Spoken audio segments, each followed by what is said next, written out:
what? All set? Good afternoon. It is now 5:02, and I'll call the Master Plan Committee meeting of Thursday, March 26th, 2026 to order. The first order of business is an attendance roll call, starting with Bob. Bob and Eric. Linda Brown. Carol Gogolinsky. Margaret Bacon. Ross Smith. Mike Zwicker. Meg Schlesman. Rebecca Lavalley. Rich Preston, thank you. And no one's online yet. We have, Dan was going to join us on Zoom. I don't see him. And who's missing here? Bob Moran and Gordon. Gordon and Dan Yeah, Yeah, so far. All right, thank you. we'll wait. and John. Okay. John. John, we know, is not coming. Oh, okay. John Zuckerman. John Charbonneau. Okay, very good. So Bob, you said you didn't have any updates for us, probably next time? Next time I will, because we'll be doing the quarterly report and the, well, first the monthly report, and then the three, January, March, quarterly. Okay, great, thank you. Do a great job, we appreciate it. No problem. Great. If you would, let's take a look at the minutes for March 18th.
I only see one to the chair. On number 4, very end, we received, not receive. Emily has received 6 prizes, is that the one? We received written instructions. Yeah, we received. We have, we received written, Yeah, received, not receive, right? Need a D on the end. First sentence, right? Yeah, actually, third. that's something I can see. Yeah, I got it. Yeah, right.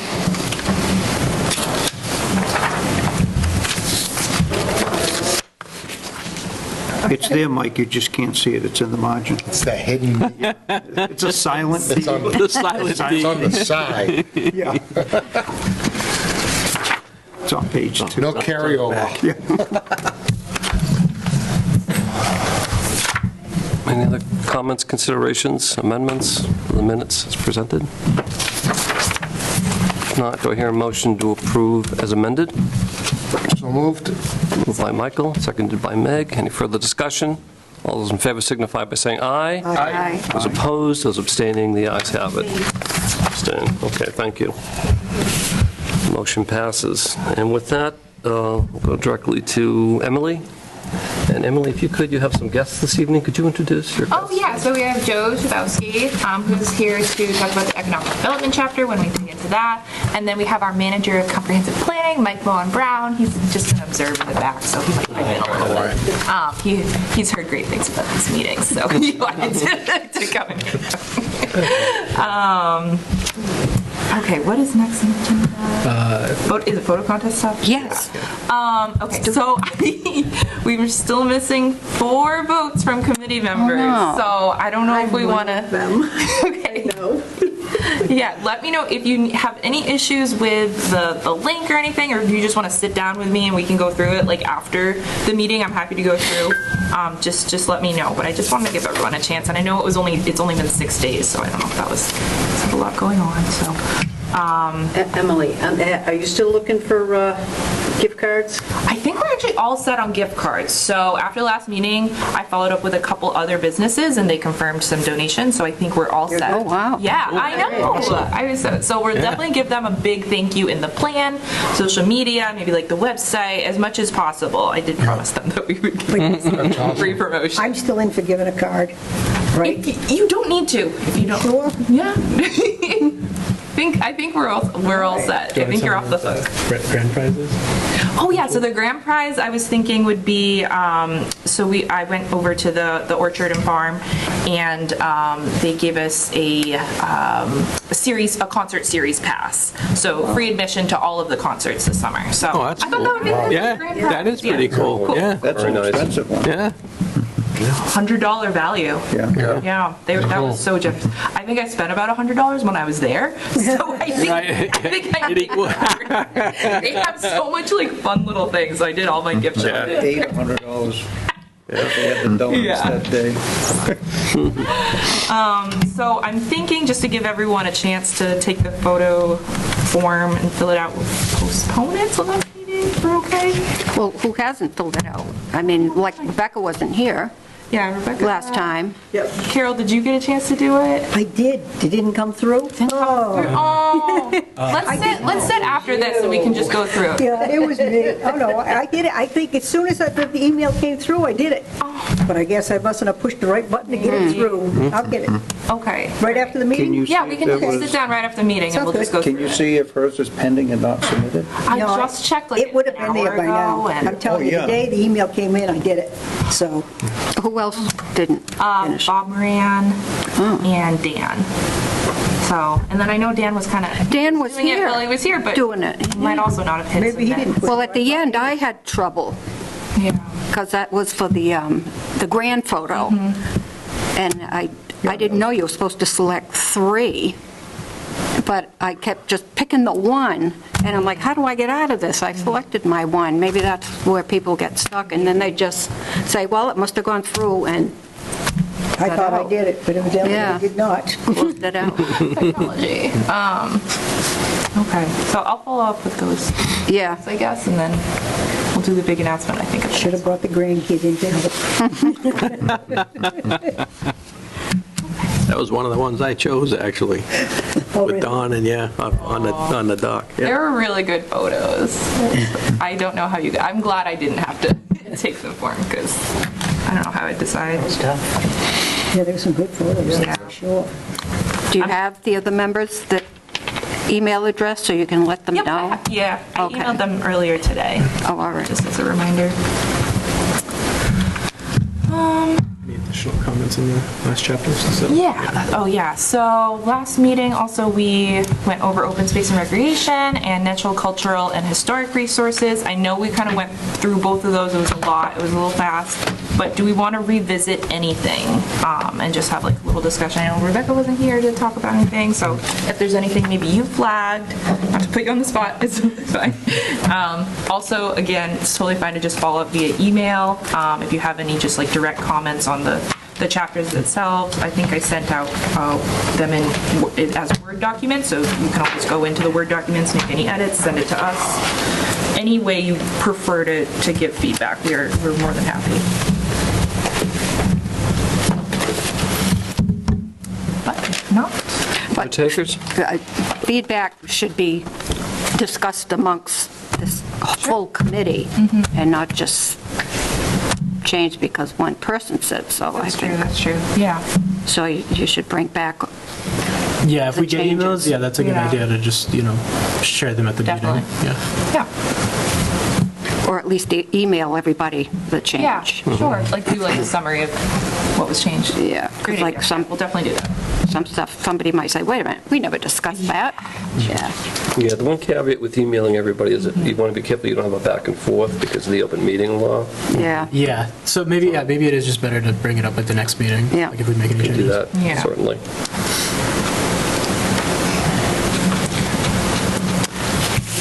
if not,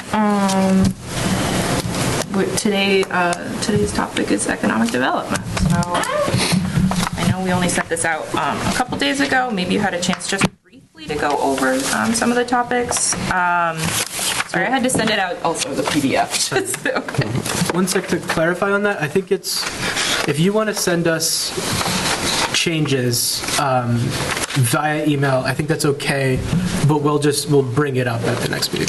So you Yeah, can we still can't- email us individually if you want to, but then we'll just bring it up at the next meeting. We just can't discuss it. Yeah. But then you have to also tell us what it said before Yeah. before you make the change. Because like last meeting, because changes were made, I had a whole bunch of stuff, and because changes were made, now the copies I had read didn't make sense anymore when we got to the meeting. And then we handed out new stuff that had changes, but I didn't see the original.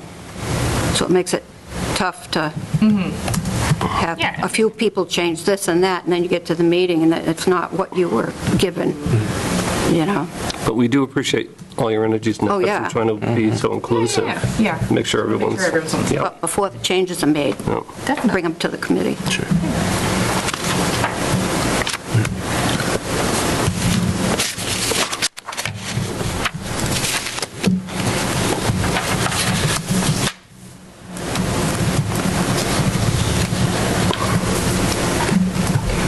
Good.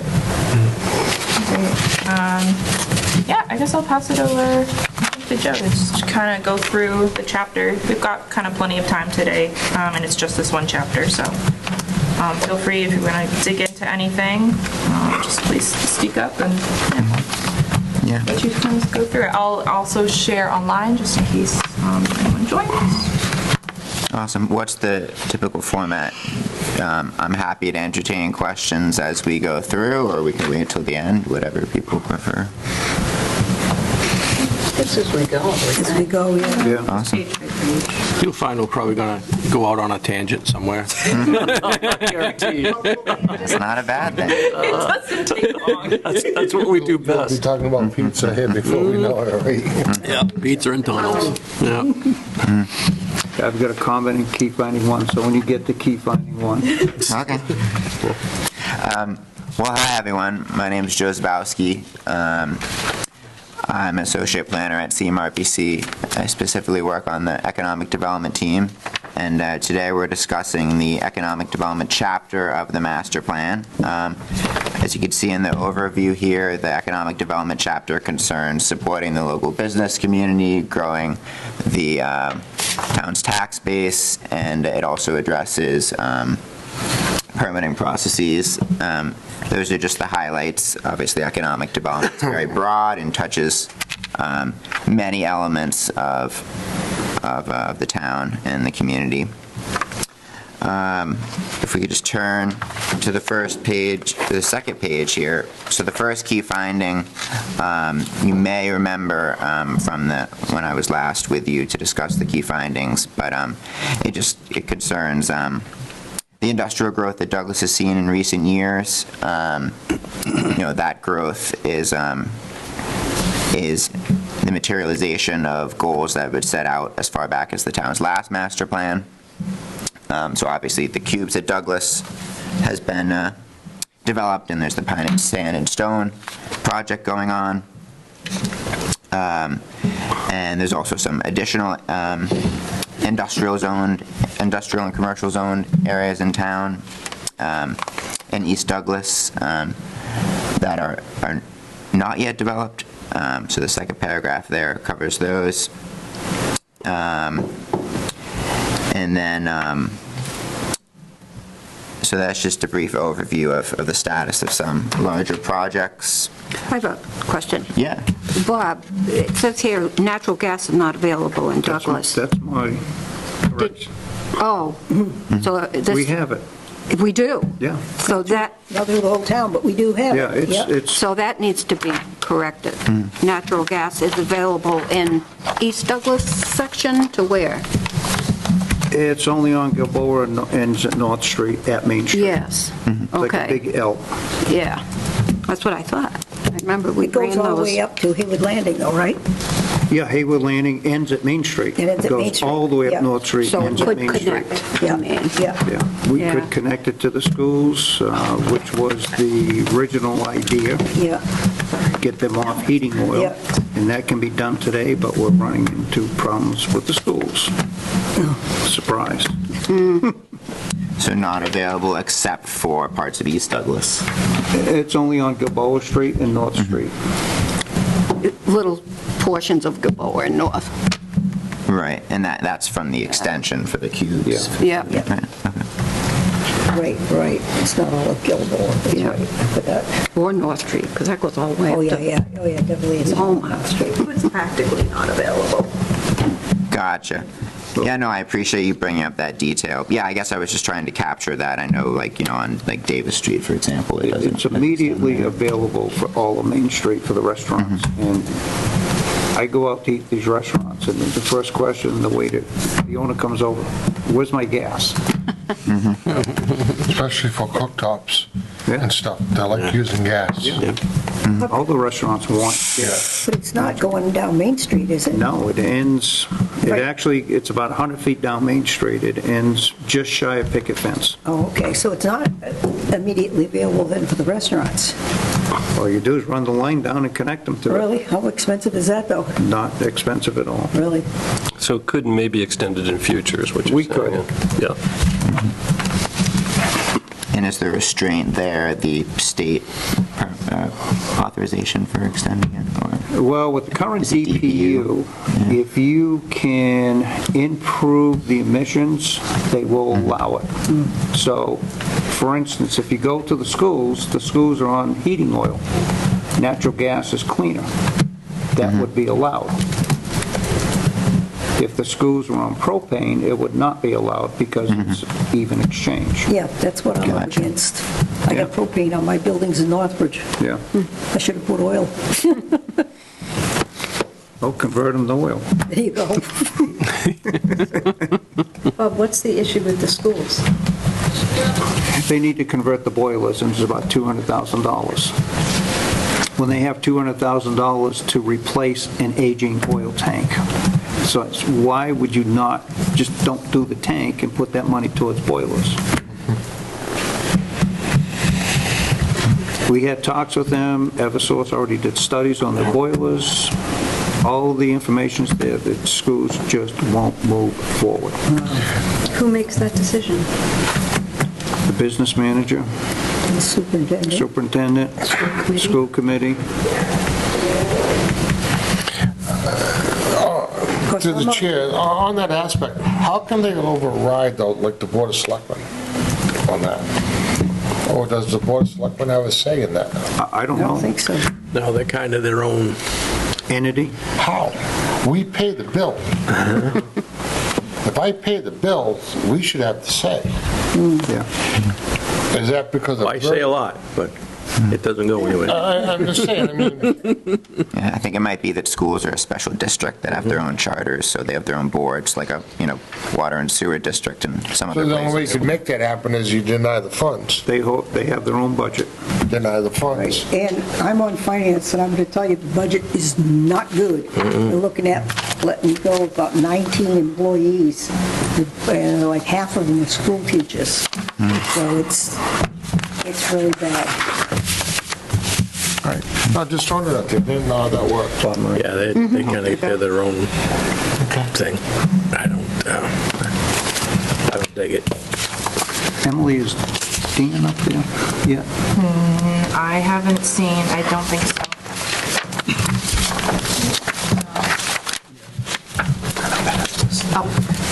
Okay, so where are we? We're off of gas, off of the topic of gas, right? Yeah. We went off the rails slightly.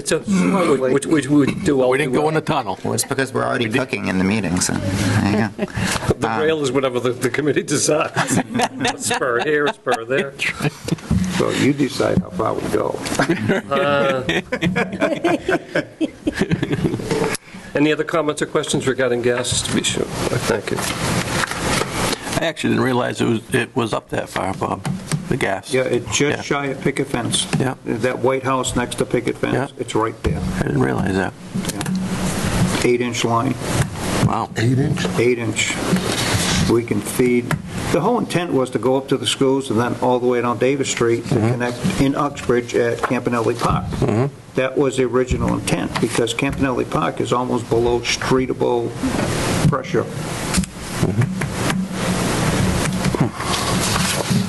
And why did that not happen? Because we don't have the grants for it, or because of the school?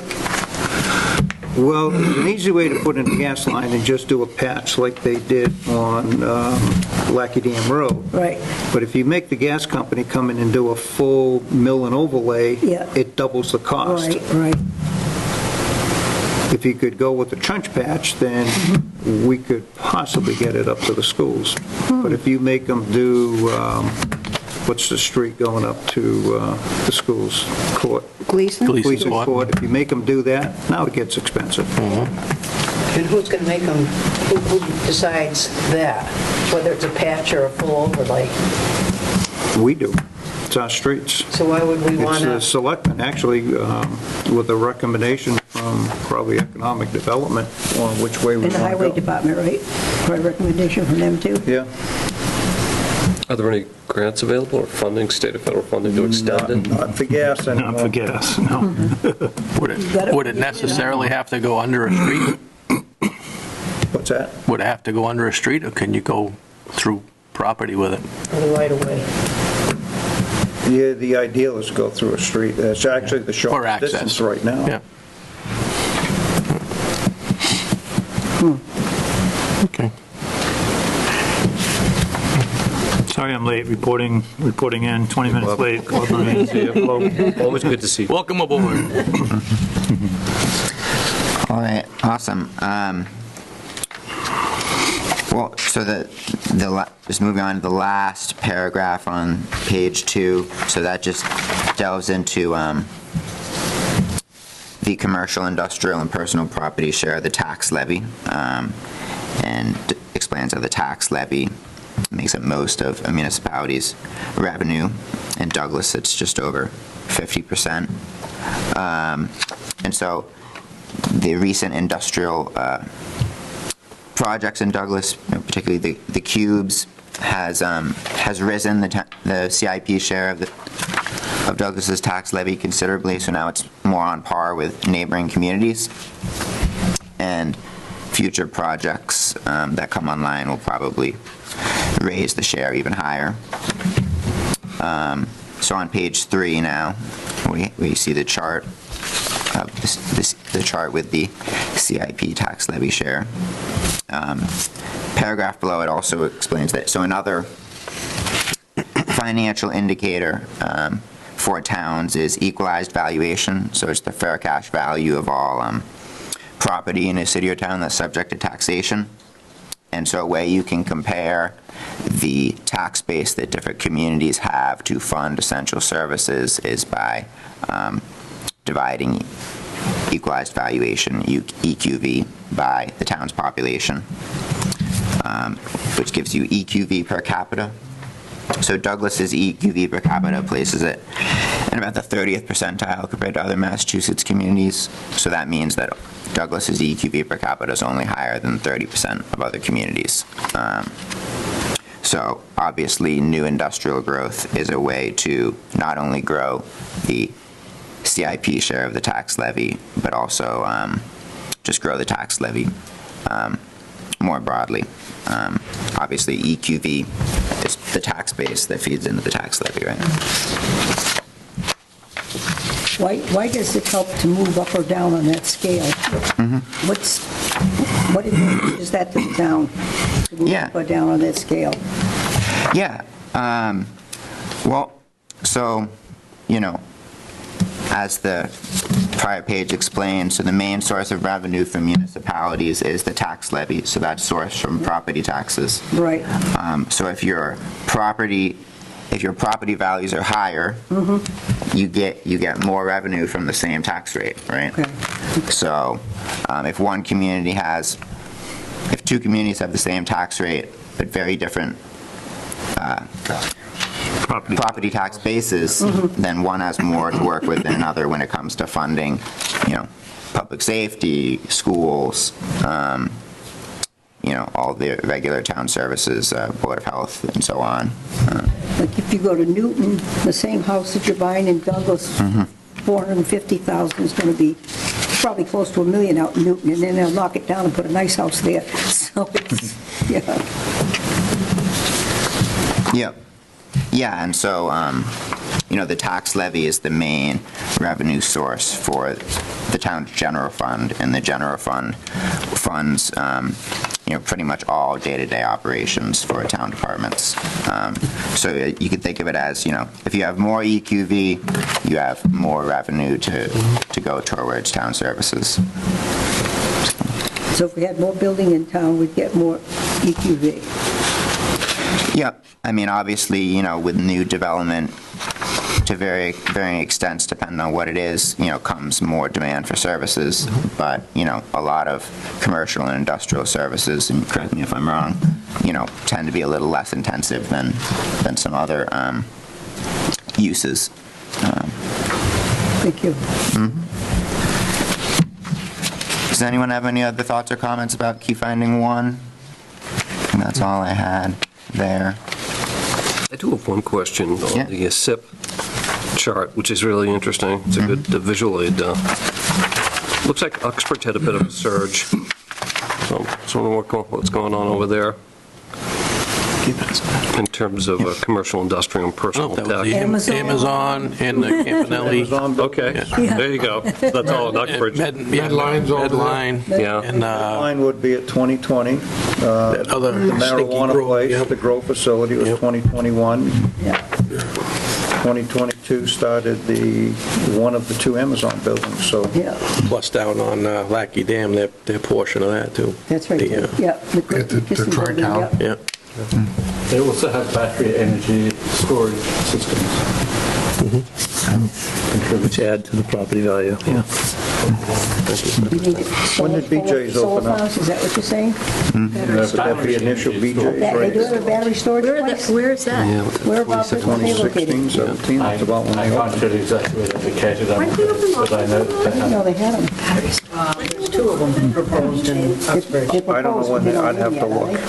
yet, are they? Proposed, right. That I know of. Yeah, I didn't know they actually had any yet. You think they have them already, huh? I have a question. Does the QPMD affect those numbers for us? Bob probably has a better answer than I do, but I think generally property being vacant, when property's occupied, the value goes up, am I right? Yes and no. If it's manufacturing, the equipment, like the envelope company, that's all tax-free, that equipment. You can't tax the equipment. If they come in and do conveyors and cross-dock distribution type warehouse, now you can tax all the robots, the conveyor systems, the different types of equipment, because it's not manufacturing, it's new property tax. So your answer is yes and no, depending on what goes in there. Well, then part of it too is there's different ways that you assess things. And part of it is how much revenue are they making from it. So that's when some of these buildings, they're having trouble renting them, they could go in and technically ask for an abatement. So that could be a problem. Any luck, any word on like whether or not anybody's gonna be renting them anytime soon? Soon. That's all I can say. Soon. There's 2 companies duking it out right now, which is good. Better than where we were, so. Right. It must be expensive to have an empty building now. It is. It is. They're paying us $1.8 million right now, just property tax for that building. Empty.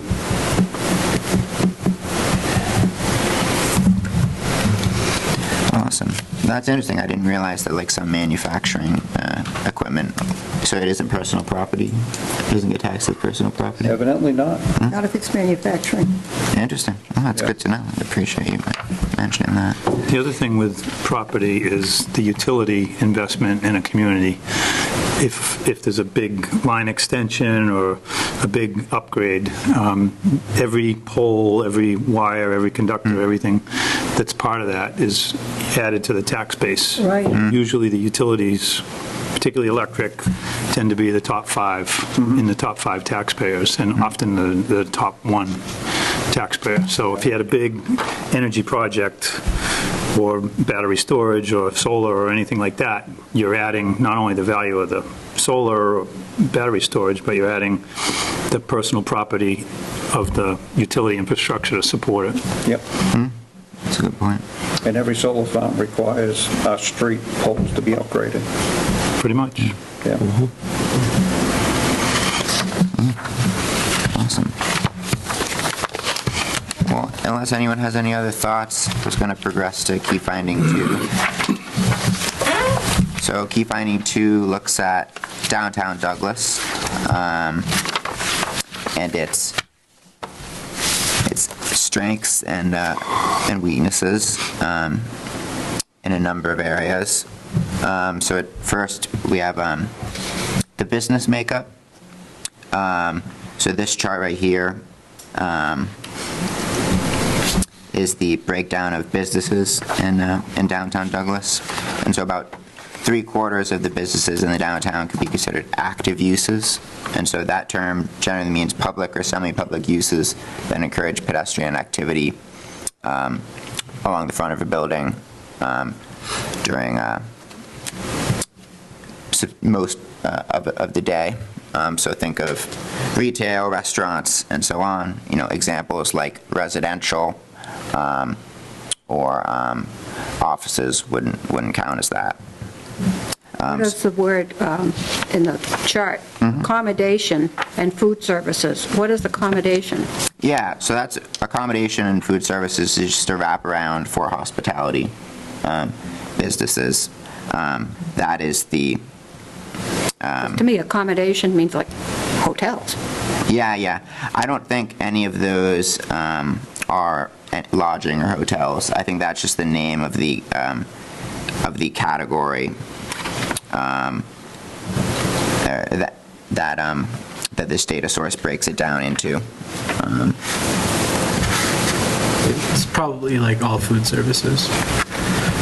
Because there's no like hospitality. Yeah, so I think it's safe to assume that all the 8 there are in some form either food stores or restaurants.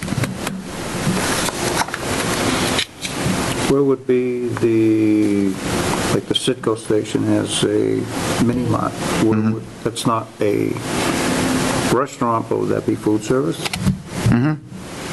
Yeah, it depends. I think classifications for those types of businesses sometimes depend on the primary use, whether it's primarily a gas station or primarily a convenience store. So that could fall under retail trade. That could fall under other services. Other services is a big catch-all.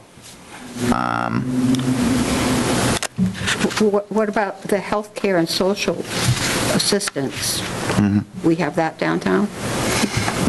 It's a dentist, right? Oh, yeah, okay. There's a Wow. nutrition store too. I wonder if that falls into that. Yeah. It says there's only 2. One must be the dentist, the other one must be the nutrition store.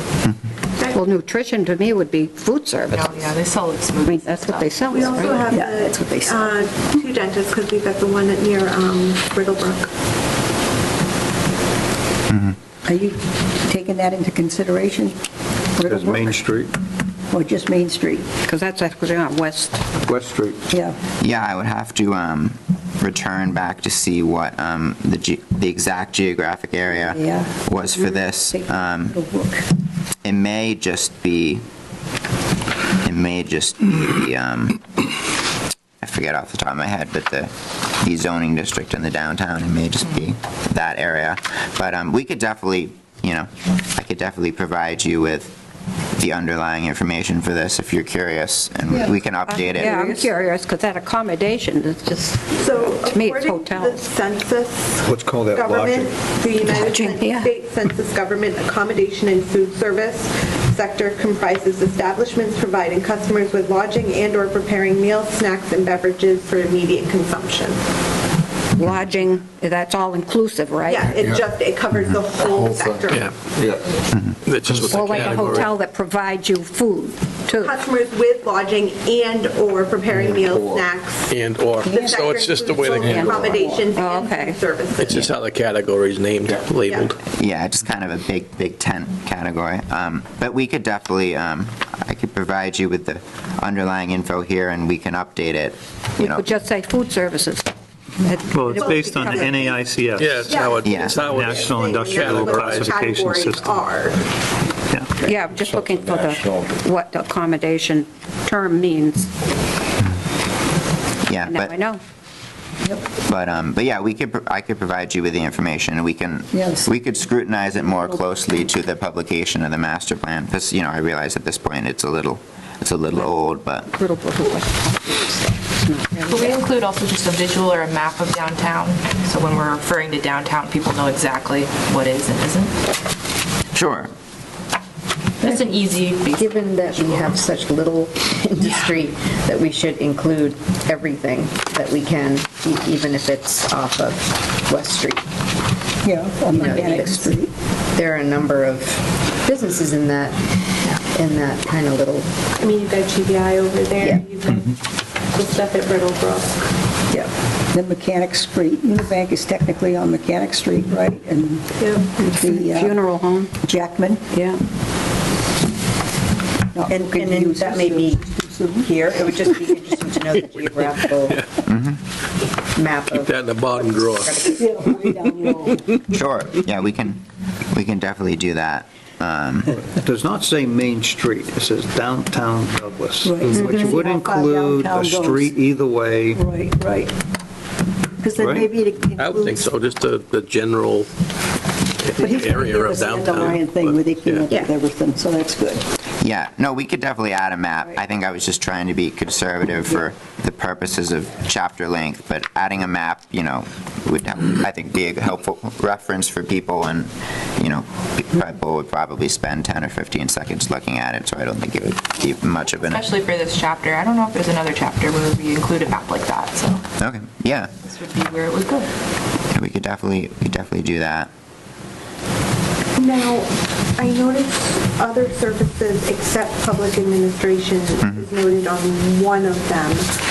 Would the other ones include public administration, like healthcare and social assistance? Would that include like senior center, that type of stuff? Or is that something that's completely separate from these items? I believe that's completely separate. There's usually separate codes for government or nonprofit or other institutional organizations. So, you know, for example, like town departments. So the NAICS is broken down into codes. So there's a code hierarchy. So at the top there are broad sections, and I can't remember off the top of my head what is the code for. I'm actually looking at it right now. Yeah, I know that there's a NAICS website, so that information is there. But no, I believe these are all would be private businesses, and I know whenever I do this work, you know, the reports that we get from different platforms we use, I usually go through it and I'll exclude, you know, any town departments and whatnot. So. Okay.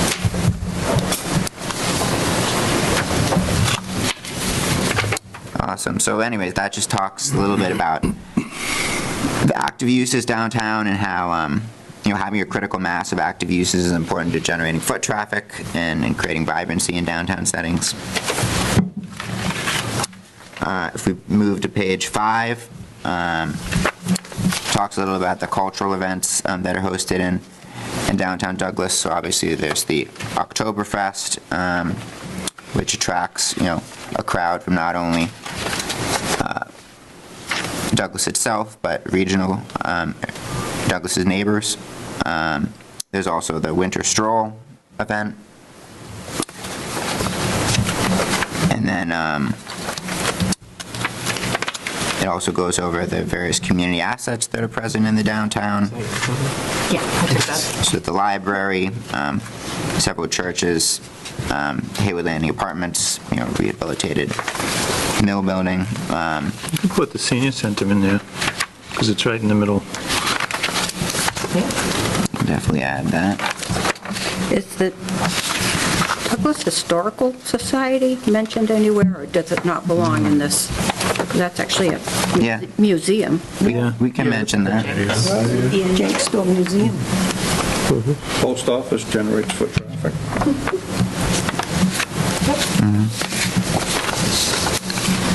If you did a map of these type businesses and where they're located, would it be possible to indicate what is industrial zoned?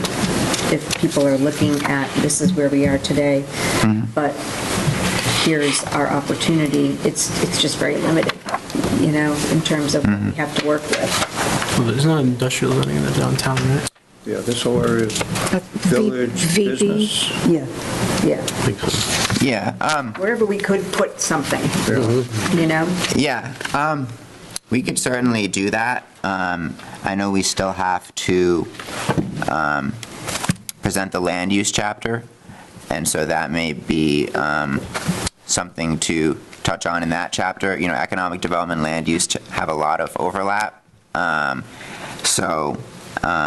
the land use chapter, I think, could definitely highlight currently unused or vacant industrial space. I mean, I mentioned it in the first key finding, but there are some undeveloped parcels, in East Douglas, along Davis Street, and a particular commercial parcel on Gilboa. So whether it's here or in land use, we could definitely highlight. not to clutter it up, you could just reference it, Yeah. Oh, yeah. that might be easier. Yeah. Certainly. And then, just an overview of some community assets, and we'll add some of the assets you all have brought up to that list. And then obviously there's future opportunities. I know the town is considering a river walk in the downtown along the Mumford River. So that would obviously be a great attraction for the area. And I have a question in terms of assets. Do they ever include municipally owned parcels? We had talked about off-street parking and what have you, and recreational paths. And it'd be nice to see something visually that said, this is what's available and this is where it is. It's currently owned by the town. So I don't know if we could have some imaging or... Maybe like areas of opportunity or something. We have either a list or a map showing that, because we have that, like the Gleason Court school building. Yeah, I mean, we have an action item on... Priority development, so I'd say. Yes, but also on vacant or underutilized town property, one of which is obviously the grammar school. And I know there are undeveloped parcels like along Gleason Court that the town owns. I don't know the status of those, whether there are particular site or environmental constraints that would prevent using those parcels. I know there's one parcel kind of across the street from the grammar school. I think there's a lot of wetlands in there or something. Yeah, some of it is wet. It's a 2-acre piece. But if we could see what's there visually and then their relationship to each other, it might help in terms of... What do you mean by relationship to each other? What they're next to. Other parcels just behind businesses downtown. I know there are some adjacent to the old elementary school. And these could be potential sites for what have you, parking, off-street parking, which is critical. We're trying to improve foot traffic downtown. Pretty good conceptual sketch of that. Yeah. Exactly what you're saying. Okay. Yep. Yeah, we could definitely include that either here or in facilities or... Yeah. Might be In the downtown. transportation chapter for the parking stuff. Because I think we actually do mention the parking in the transportation chapter. Yeah, where would like accessibility, downtown accessibility, walkability, where was that? What chapter was that in? Well, I think there's probably some overlap in exchange between economic development and transportation for that. I mean, I know we cover streetscape improvements and things like wayfinding and placemaking in this chapter, and parking as well. So we can figure out where those things are best located. But yeah, we'll make a note to ask you for that conceptual map. I was going to bring it, too. I really was. I think it should be in there, whether it's used or not, just to see what could be. You know, give people ideas, and plus you want I'll bring it time to and the effort next to meeting. make it. You know. 'Cause it's kind of interesting. It's vague, but it's interesting what I got sketched in there. And it's not the scale. Did you do it? Yeah. Oh, okay.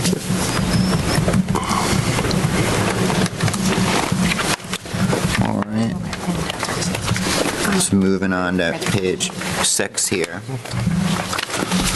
But, oh, and I guess there was one last thought. Yeah, I mean, I think land use can, whether it's land use or economic development, I think we could definitely try to inventory what land is available. I mean, I know a lot of commercially zoned land in Douglas.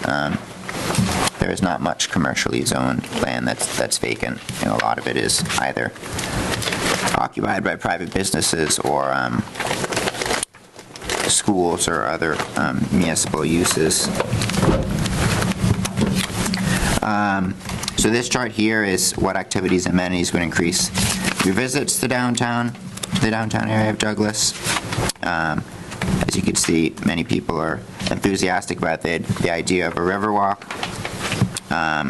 People want to see more food and beverage options, shopping, streetscape and beautification, parking, and events and fairs. And there's also some quotes here that we derive from the master plan survey. Is that right? Some comments people had about the downtown.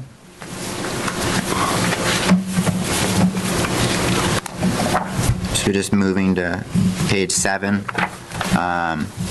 Just to go back to the voices of the community, are these word for word that came right out of the survey? Yeah. I just noticed a couple little typos or whatever. Oh, yeah. Yeah, I didn't But fix the that's typos. just... I think that's pretty standard. We don't fix the typos, right? We just put it. Yeah, because they're quoted, so. Okay, so it just stays the way it is, okay. I think so, yeah.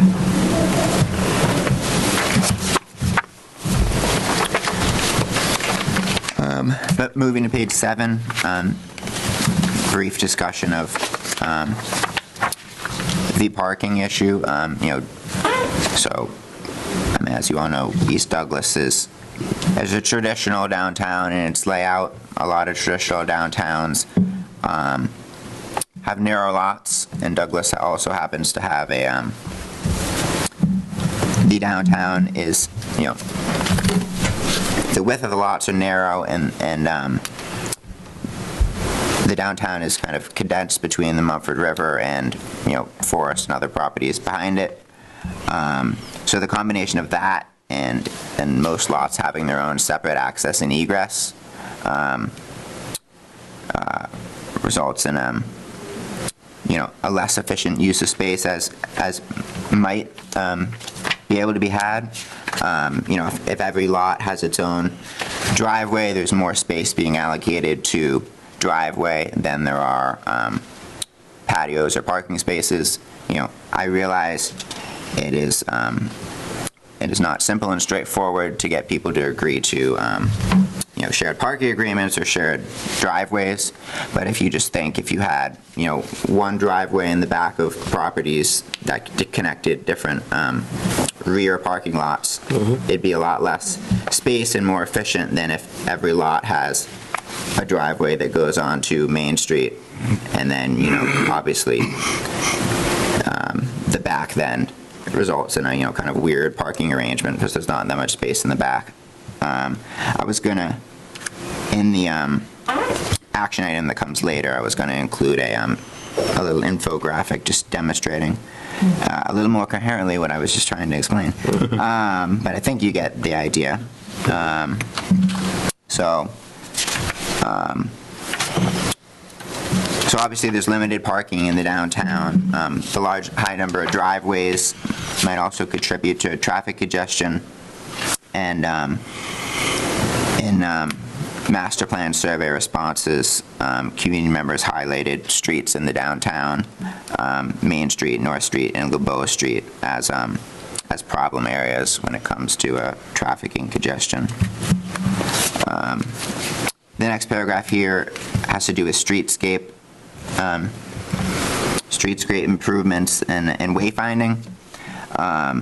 So it covers green infrastructure, so that's street trees, rain gardens, street furniture, benches, tables, and chairs, gateway markers, that can include signs, banners, brick accent pavers, and wayfinding, so signage to direct visitors to key destinations. And it just covers how the downtown could benefit from some improvements in those areas. Like gateway markers, we mean like markers that you're like entering into like a new area, like a new unique area, that like the downtown versus like the rest of Main Street. So like more of like a visual cue that you're entering. So when you say like brick accent pavers, we mean like actually like having it's like the bricks like on like the sidewalks to like sort of show that you're entering the downtown, or like sometimes like they're in the middle of the road, like just like where like the yellow, what is it called? Yeah, I mean some communities will have brick accent pavers on their crosswalks. Yeah. Some have them on the very siding of the sidewalk. But yeah, as Sam said, gateway improvements are a way to signal to people that they've entered a special area and place, so to draw their attention. A speed bump. Yes. Yeah. A tunnel. There we go. It's the special. You know you're in here. Yeah. Well, some communities, for instance, have raised or elevated crosswalks, so it doubles as a speed bump in a way. You don't want that. I'm just going to drive out of Route 12, where 12 and 20 are together. See how long that lasts. You have a mess going on. Yep. They're torn up. Now it's an expense for the highway department. You can't be doing that kind of stuff in the roadways. You're creating more issues than you're trying to solve. It works good if you don't ever have snow. Yeah. And it looks good if you never have to drive over it. Right. How about that? Yeah, I hear you. I mean, any improvements would obviously have to be vetted with town departments and, get input from community members on what they want to see aesthetically and, also in a practical sense, what would work for business owners and so on. Yeah. What are the business owners' responsibility on the sidewalk? Is it all town responsibility, or do business owners actually have a responsibility on the sidewalks downtown? As far as snow removal, No, just like Beautification. beautification, do they have a certain amount of feet that they actually own or are responsible for outside their business or not? I don't know. Well, I know as far as snow removal, I remember seeing Adam Furno in front of it. There might have been Finance Committee, I think, where he said the sidewalks need to be cleaned by the businesses that are there. But they don't. But they don't. Yeah, right. But in general, there's a road layout, which is Right. 60 feet or 40 feet or 100 feet. The right-of-way. And the right-of-way, and it can narrow down and neck its way through. It depends when it was drawn in the, Rutherford B. Hayes administration or whatever. And they can be funny. They can taper in. So it can depend on exactly what the road layout is. And I remember hearing that there were some businesses in Douglas that are right up to the road layout. And that's the goods store, Yeah. pizza place. Yeah, so they don't own the sidewalk, and they wouldn't, in that example, they wouldn't be able to do anything with the Their sidewalk. property It line. has to be the town. Pizza place. Not Douglas, Harry's, next to the goodness store. Or things like banners, I don't think that's allowed over the sidewalks.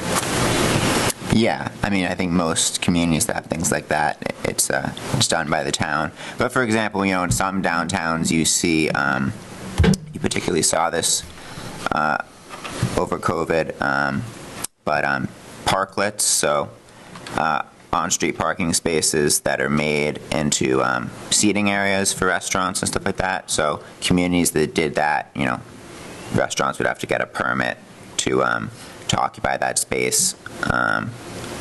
So if business owners are doing stuff in the right-of-way, they would need, the right-of-way is controlled by the municipality or on a state road, the state. Yeah. I think Main Street is a town jurisdiction. Designated town. Yeah. But So, it's still, you know, it's used by a lot of trailer trucks and stuff like that. yeah. It's the main route between 395. 146 and 395, and I don't care how much they want them to go another way, that's the way to go. Yeah, but I mean, I guess just returning to the topic of driveways and parking, you know, if you were to have shared driveways that connect rear parking areas, you might be able to turn some driveways into alleys that, you know, have patios or other space for tables and chairs, things like that. Outdoor seating or something yeah. behind the restaurant, so. So my question was more geared towards, are there grants and things for business owners to do things like that, to do beautification efforts and things like that, versus if it's all town-driven, I don't think there's going to be, maybe I'm wrong, but grants and things like that available to make your downtown look more aesthetically pleasing. Yeah, well, for business owners, you know, I think business owner improvements are generally limited to facades and buildings.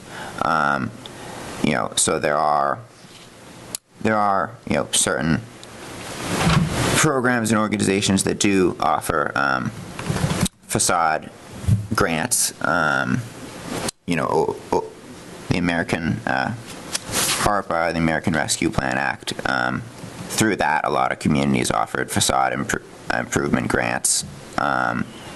But generally speaking, communities, at least from what I've seen, communities that do streetscape beautification, you know, it's done by the town.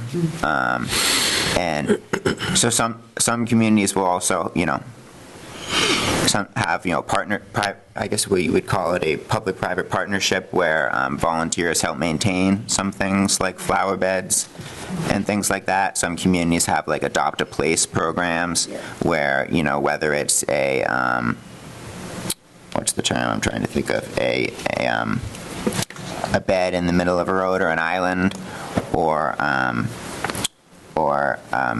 you know, flower pots along the sidewalk or hanging from street lamps. You know. Oxford does some of that. Yeah, I think, you know. They do a lot. And you would have to. 150-foot right-of-way. Yeah, right. And you'd have to ask town departments, you know, don't take my word for it, but I think some tasks that are, you know, limited in their complexity and liability level could potentially be taken on by volunteers. You know, anything more complicated than gardening, probably not. Would your garden club be open to that? I don't know, but I know in the past, we have had some volunteers that put barrels in town. Right. Wooden barrels there. Front of the church. It was like, for 5 or 10 years, I think they did it, and then last year, And some of Yeah, them these- must be maintaining the old water The truck. water trough, yeah, that always Yeah. was pretty, Yeah. I don't know, but the one that, Lisa Mead. Who is it? Lisa Mead, I'm pretty sure. Oh, wow. She's the one. Yeah, that does that- the water and that's a trough. lot of work. She does Yeah. a beautiful job. yeah, it's always Not just awesome. the water She's truck, one who does it. Yeah. but the Not different 100%, barrels. But I'm close. I know Northbridge, Whitensville has that section that they do when you come in off Douglas Road onto, The base of Hill Street. they have yeah, that little base of Hill strip. The Street. bank, I Yeah. think, supports that. I think the bank pays, They buy the flowers. they buy the Yeah, flowers. yeah. But they have all volunteers that go out there and water them and take care of them. And there are some grants available that would fund municipalities doing the downtown beautification, right? Yeah, there are. There's a variety of them. I mean, one in particular the Massachusetts Downtown Initiative had actually lapsed, but now they came out with a new program to replace that. So that funds streetscape improvements and various wayfinding projects. We're working with Kerry Sowell right now, CMRPC, Oh, yeah. with three other towns. Douglas is the fourth, on downtown revitalization. Yeah. Design only. Yeah, so we're definitely going I to seek know. more input on this. Margaret and Carol were in on one of those meetings with Kerry. I'm pretty sure one of the problems with the barrels was they didn't have the water sources to water them, because I know that they had put hoses at the library just so they could try and get some more reach, but I know that was one of the problems, was just having the water source to keep all of the barrels watered. With the last couple of summers being as hot as they were, that became a huge factor. Yeah, I think they got a water source right down there in Whitensville. They do. Yeah. They're the water things that I've seen them one Right, time right, plug they- into. Yeah. But the Main Street, they do have like a water line there, right? Yeah. So, Well, difference between having a water line and trying to get the water out of it. yeah. We used to have a bubbler downtown in front of the library. Did you? Remember that? I do not Yeah. remember that. Yeah, I remember that. A bubbler. The Bablas. New England bubbler. When did that go away? I don't know. Probably after. It's been a little while, but it was there, Late 70s? No, it was there in the 80s. That was on the water, I remember when I was on the water Ross department. started buying water. Hepatitis or something from the bubble. It was in the bubbles. Is that going to be in the minutes? No. Bubbllah. L.A. It's like lobster. The lobster roll. That's right. All right, so just moving to page 8, so here's some We're doing image. 2 chapters tonight? No, just one. All right. Thank you. So moving to page 8, here's just some pictures of wayfinding and street beautification assets in other communities, and then Master Plan Survey respondents and workshop participants also expressed a desire for more businesses in the downtown, particularly food and beverage options, shopping, and events and fairs. I think that was That covered. picture to the right is kind of like the brick in the sidewalk pattern. Yep, yeah, those are accent Right pavers. below the flag Yeah. is the old style lamps. Yeah. That would add. When we did the sidewalk on North Street from the bridge to Main Street, we were thinking of putting that type of light, but we just ran out of money. Yeah. That would have been awesome, to come off the bridge and go by Haywood Landing with these type of lamps. Yep. Yeah. And then continue them right down Main Street. And you've mentioned like the need for improved lighting anyways, so like it would actually have like a safety purpose as well. Right. Where is this picture taken? Looks like Mystic to me. The one on the right. I forgot to add citations. I'll look it up. What is the actual condition of the sidewalks in town? Poor. They need Well, replacing anyways. Well, that's, I mean, you walk on them, you know they're bad, but like, what's the official, they really need replacing? Yeah, you're going to see all the depot replaced probably in 2 months. Almost 3,000 feet of sidewalk. Is there anything in the works for Main Street being replaced? We're dealing with CMRPC right now with initial discussions on that. Now, how would like something like in front of the Wickstead building be handled? Gregory's? Yeah, That's a nightmare. that's what I wondered, like, First step's a doozy. Yeah, even some railings going down those steps would help.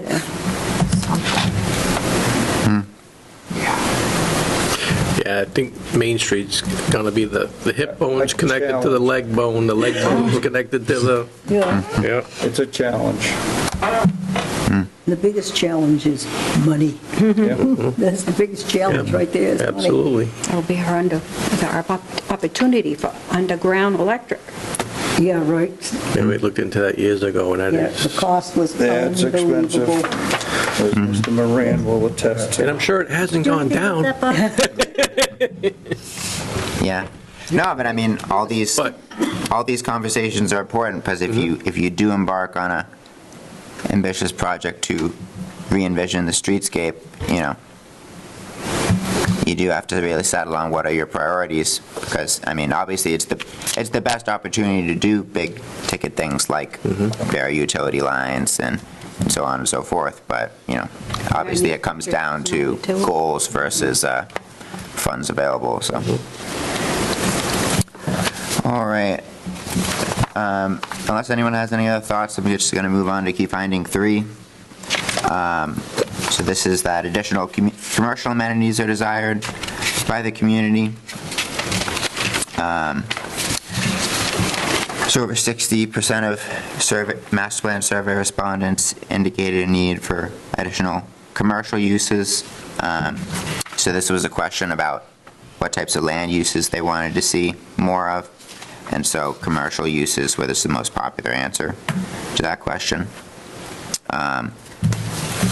More than 80% of respondents reported that it was important or somewhat important for the town to allocate resources to economic development. And community members highlighted several types of businesses that they wanted to see, as you can see in the chart here. And moving on to page 10. Some of those businesses were a grocery store and a pharmacy. So page 10 covers some of the considerations there. Previous Economic Development Committee discussions with site selectors suggested that the threshold for a pharmacy was about 10,000 people. There's considerable competition from neighboring communities when it comes to grocery stores. But this chart here is a breakdown of demand and supply for a grocery store and a pharmacy in dollar values. I have a question. Yeah. Because we keep hearing that 10,000 person threshold, and yet we have Route 16 when you have all that traffic coming through. They don't take, do they take that into account? The possibility and probability of business coming from all that traffic? Yeah, I mean, I think that, I imagine that would factor into site selection decisions. But, I mean, I don't know off the top of my head what the traffic volume is on Route 16. But... Well, if you've mentioned that before, sorry to interrupt, but you've brought that up before. They look at that 10,000 number, and then it's... Yeah, and that's where we got it from the EDC, was the 10,000. Because Carol and I approached a few companies when we were on the functioning EDC. Hey, look at that, look at house rooftops, how many? And then we ran into the guy that owns CVS in Webster, Oxford, and Whitensville is the same owner, and he said, point blank, I already have you coming to my stores. Why would I build a fourth store in Douglas? So does I mean, that's what we're up against. It's the truth, though. Does Douglas really want a CVS or a supermarket? Doesn't that kind of defeat the rural character? I know. Well, the CVS would not, but a supermarket would. And would this town support a market basket? No, not with one down the street 5 miles away. That's right. I don't foresee a big Y or a market basket, but I could see a small village-type market where you don't have to leave town to go get 2 pounds of ground beef, you know. Can people afford it? Because the prices are going to be higher than they are at a Walmart. Yeah, and they will drive to Oxford to go to Price Chopper and Webster. And here's the thing, we At have $4 a gallon, I'll ride my bike down to the center of town. in town. and We had grocery stores, We too. had 2 meat markets. And they were driven out by big stores. They were driven out by CVS. But they can't come. And I We're do, only talking 30 years ago. But according to our survey, it's what people want. Yes. But they want it, but they're not willing to pay the prices that they would actually be paying. Yeah, they also want paved roads. They also want this. Yeah. Absolutely. One underground. These are two different. Want and afford is two Right. different things, too. Yeah. Will they support it? Yeah, I want it. You support it? No. Right. Raise your taxes? Well, no, I don't want that. Right. and I think to go back, Bob, on your comment about why should I build another store when you already go to my other stores? I know a lot of It's people the work from truth. home, Yeah. but a lot of people don't work in Douglas because there's no place to work in Douglas. Right. So you work in Worcester, Boston, Yeah. Oxford, Yeah. other communities.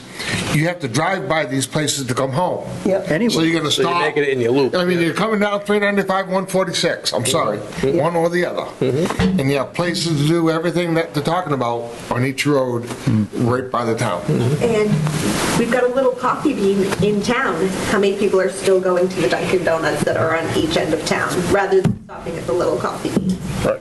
So it's tough. Coffee Bean doesn't have a drive-through. That's right. People are lazy. Yeah. But I'll stop at my local business before I go to it. But if you want the best muffins, every place, go to the little Coffee Bean. But I'm just like, people say they want. Well, Right. we do have a coffee shop in town. How many people are going to it? No, you're absolutely right. That's the point. Right. So the voices of the community contradict themselves, but what can we do? Yeah. They don't want businesses to come in, and they they do. want to maintain the small town feel, the rural feel, that's why we moved here. Yeah. Well, this is what happens. You don't have these things here because you say you don't want them. And where could you put something like Price Right, Chopper? where are we putting a Price Chopper? Market on Right. Davis Street would be the only place. How about that corner of North and Gilboa? That about that? land that's been for sale forever. How about that big empty warehouse? I don't. Hey, we could put everything in there. Plenty of parking. One stop. And Market Basket. We could be another, We can make the tunnel go right Blackstone to Valley. Price Chopper. Right. it. And you could have an indoor drive-through. There you go. It's up, and I kind of made a comment one time jokingly to our town administrator. I said, it's small town, because roads was a big road condition. And I said, it's small town. Your small town comes with potholes. Yeah, right. It's yeah. not going to be a smooth highway, you know? And it's just money. It's what it boils down to. But you know what? I drive to Whitensville every day to get Colin to and from school. Whitensville roads are just as bad as Douglas. Everywhere. And I'm talking their main road. Everywhere. That- Yep. They have a huge pothole right at the lights. Yeah, we're not the only backing town. up It's, traffic. So it's Yeah. not just Douglas. no. And I gotta say, during the snowstorms, Douglas Road, Douglas sidewalks were better than Whitensville and better than Uxbridge. Yes, they were. Boys do a good job. The town highway department did a phenomenal job. So when you hear people complain, it's like, take a look at the towns around us. They're no better than we are. Some are even worse.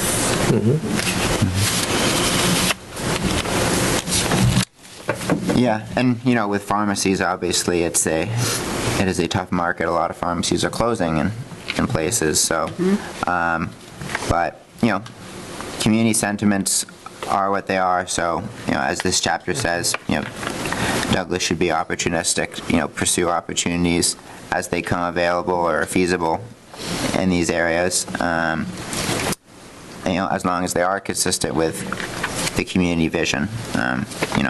There's demand for a supermarket. Would people want to see one built? You'd have to see what the feelings are if one is proposed somewhere. But, and then, so there's some, again, some community comments here. But unless anyone has any further thoughts, I'm just going to jump to finding 4. So finding 4 concerns ecotourism and ecotourism assets in Douglas. So Douglas has several valuable ecotourism assets. You know, earlier we were talking about the Douglas Orchard and Farm. I sort of have one question along Meg's thought. The voices from the community. Like, the 3 quotes that are there are all about, I want more. Is it wise to have those in a document that's going to last 20 years without the counterpoint, which is, I moved to Douglas because I don't want all that stuff around? Yeah, we can have the counterpoint. I think we had talked about that before. We did, yeah. Trying to Definitely, having like a put balance. forth a balance. A balance. Kind Yeah. of For sure. approach. Yeah, I think when I look for the quotes, I like have something in mind, so I need to be more mindful of just opening up to different, diverse voices. Yeah, you can state it as a challenge because of the contradicting Yeah. opinions of, and I just think it's worth putting in there if it's going to be 20 That years. balance Sure. is tough. That's a good point. So we're finding 4. Douglas has several ecotourism assets to leverage: the Douglas Orchard and Farm, Lake Manchog Camping, Breezy Picnic Grounds, the Southern New England Trunkline Trail runs from east to west through town. Obviously, Douglas State Forest, which offers an extensive trail network, and Wallem Lake. And then just jumping to following page 12, leveraging these assets to grow economic activity, offers a potential strategy. And there's some more comments from the community below the paragraph there. And then, unless anyone has any thoughts, we'll move on to finding 5 on page 13. So this concerns Douglas's permitting process.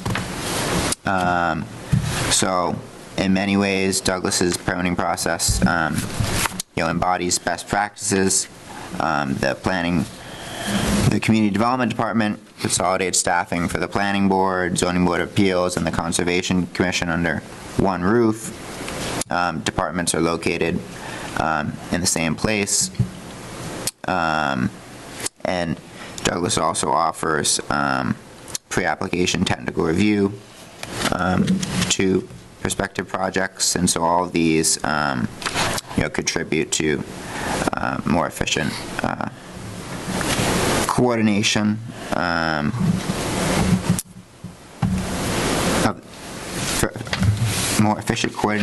of the permitting process. I think the Cubes at Douglas project is a case study in demonstrating the strong capacity of Douglas's town staff and boards. The Cubes was permitted within 90 days, so that's below even the Chapter 43D expedited permitting program timeline. But some areas where Douglas can improve is offering more better technology and additional resources to permitting applicants. Douglas does have an online GIS tool that applicants can use to generate abutters lists and view zoning districts and so on and so forth. And the Building Department and Zoning Board of Appeals currently offer online permitting, but expanding online permitting to additional departments would be a good goal, and from what I understand, the town is working on that. Currently, the town's general bylaws and zoning bylaws are only available in PDF form. Some other communities also offer their bylaws on online code platforms. So those offer some additional features like the ability to make more detailed searches. You can link specific bylaws, you know, which can help with referencing people to, you know, certain bylaws. I think that's an excellent idea. That's an excellent idea. It should be done. To be able to search. We're redoing our website, are we not, Ross? Yes, we are. And I don't know Yeah. where we are in that process, but the search engine is supposed to be a lot better Is it- to is it find gonna- out where stuff is. Okay, but not so much, well, I know what he's talking about, same thing as what you do in a law library. You know, you get into them and you look it up and they all pop up exactly what you need. That's what he's talking about, getting our bylaws and everything into that so they can be searched. That I think that's what you're talking about. I don't want to put words in your mouth. Yep. but- Yeah, like so some other communities have transitioned or just additionally offer, you know, E-code 360. Right. So as I said, you know, E-code 360 allows you to search by the bylaw name or the bylaw number. You can save and archive searches or certain bylaws. You know, each individual bylaw or subsections will have a link that you can copy and paste. So if you're communicating with someone about, oh, see this, you don't have to say, see bylaw, you know, so-and-so on page X. You can just say, What's the cost? jump to the link. Well, all these things obviously come with costs. And are there grants available for the town to get something like that? Yeah, I mean, I don't know specifically on these programs, but I know the state has offered grants to communities to transition to online permitting and other IT grants. So I would imagine this is something. Would be something similar, but I mean I can inquire on how some other communities have paid for this for these platforms. I think Northbridge has E-code. The other thing too, is this AI is going to be able to do this. And it's coming soon. Yeah, I wonder if mentioning a specific E-code 360 would almost be like mentioning AOL in a Yeah, document or something. right. You know, Yeah. it might not be E-code 360 next think- year. You know. And I In mean, 20 years. And it's Yeah. coming fast. I bet you Yeah. within 2 years, the AI is going to be able to do that right out for you. And transition their local bylaws into a searchable online municipal code Right. or something, just a little more generic. Yeah, I guess I just mentioned E-code 360 as an example. I'm sure there are other platforms that offer that service. I mean, you know, AI, I'm sure will definitely offer a tool when it comes to zoning and permitting in the future. This just refers more to having an online library for your code. AI for this might actually be overkill, you know, because like having that tool, like where you can just like search for exactly what you're looking for rather than like having to generate something through AI, like that would seem more complicated, I think. Yeah, I mean, I guess it depends what you're looking for. If you're looking for something that helps you find a certain bylaw or code, just so you can reference it yourself, that's a little different than having AI summarize something for you. Do you mind if I say something? You know, I do a lot of permitting in a lot of different towns in the Blackstone Valley area. I think Douglas does a pretty good job.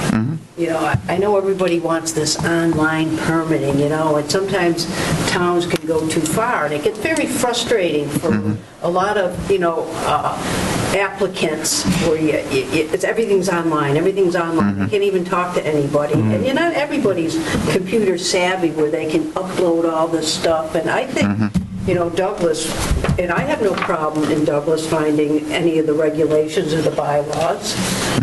One thing Douglas has on their website that no other website has, if you go into the assessors and you look up a certain address, you not only get the assessor's card, but if there's a record plan, the record plans are right there that you can click on, which is a real nice feature. I've never seen that in any other town.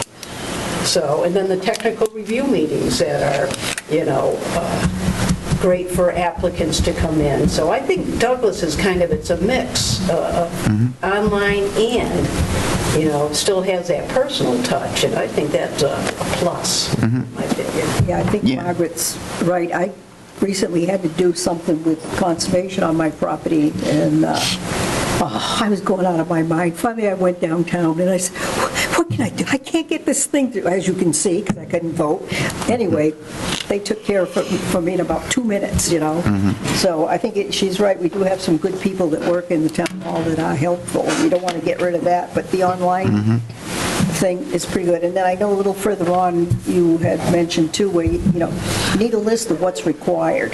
If you go for a permit, you need a list of what's required. I know that a number of years ago, I was building a house in Hopkinton, and I went in to get a building permit, and the building inspector gave me a list like that. Okay, you need all of this to come. So I went back, and I got it all. And then, I don't know, 3-4 years later, I met up with at an event, and I said, oh, you probably don't remember me. And he said, oh, I remember you. He said, you're the only one that got your permit first thing out because you brought everything in. I said, you told us what we needed. She goes, yeah, but they don't read it.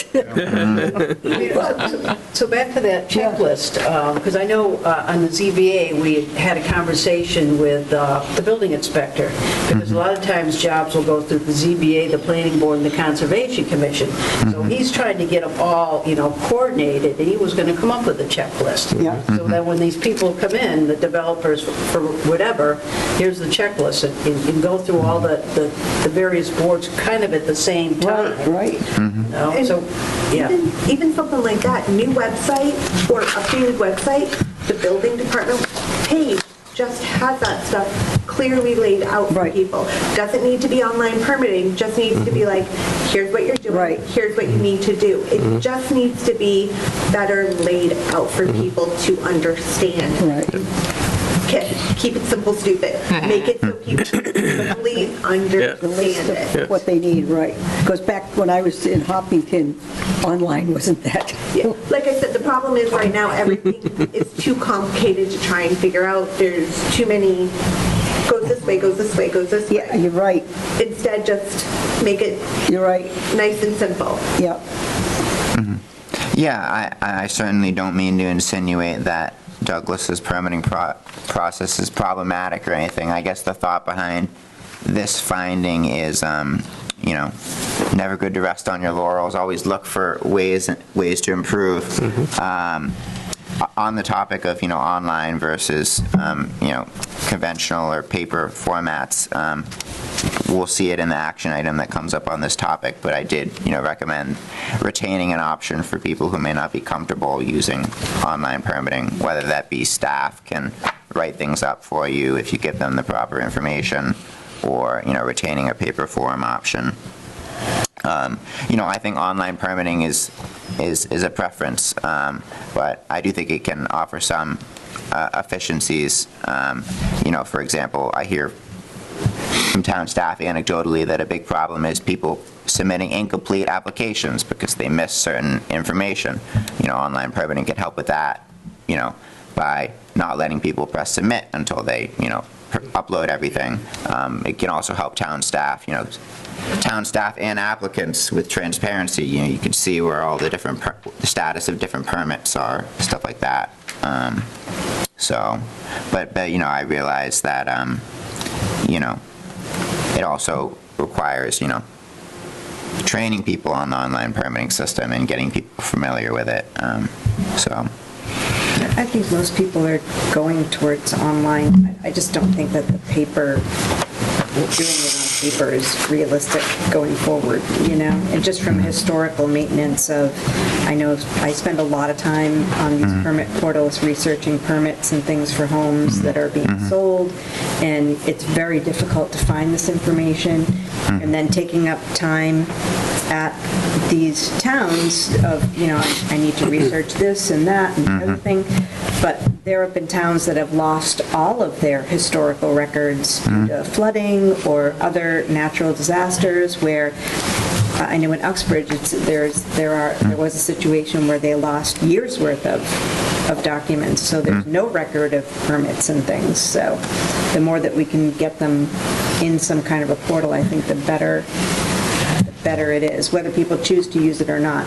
The people in the building department and in the municipal center do a great job of helping people navigate their way around, but I just think online is the direction everything is going. Yeah, and I should say, the mention of additional resources for applicants, whether that's, a general permitting guide or permit-specific checklists or flowcharts, is never intended to replace town staff. It's just to facilitate their work. Absolutely. So.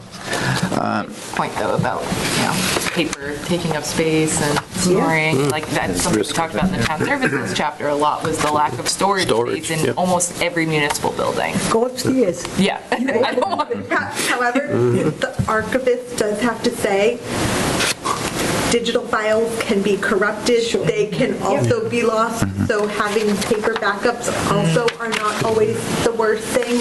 Yes. And also the librarian in me, who reads a lot of dystopian novels, is also like, what happens when the bomb finally does come and everything gets blown away and we're just left with no technology.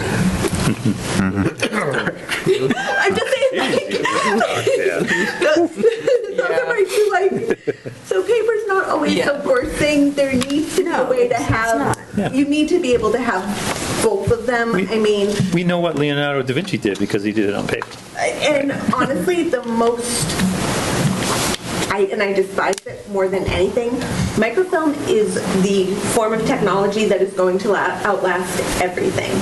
It is. Man, you're bringing back. No, but I know what you mean. But it's true. I'm familiar with it. Parts, microfiche. But it's true. You gotta It's believe one it. of the most stable forms if properly stored. Right. And you can keep the most amount of information on it, and you need very little to actually use it. Yeah. I know what you're talking about. So, just saying. Microfiche. So we're almost halfway through. A lot of this stuff is already in the recommendations too, so it's good we're talking about it now. Yeah, I think this will allow us to breeze through the action items a little more quickly. Yeah. But anyway, so the final key finding we have here is concerns worker inflow and outflow from Douglas. So 94% of employed Douglas residents commute out of town for work. Only 6% of residents both live and work in town. The town's also a net sender of workers, meaning more residents leave town for work than do workers come into the community every day. And so the result of this is that Douglas's daytime population is lower than its total population. So the estimate is it's lower by about 3,000 people. And so that impacts economic development because there's less people around to frequent businesses and purchase goods or services. So some of that is just a product of the times we live in. Most communities, most of their residents commute out of the town or city for work, except for some major, employment hubs.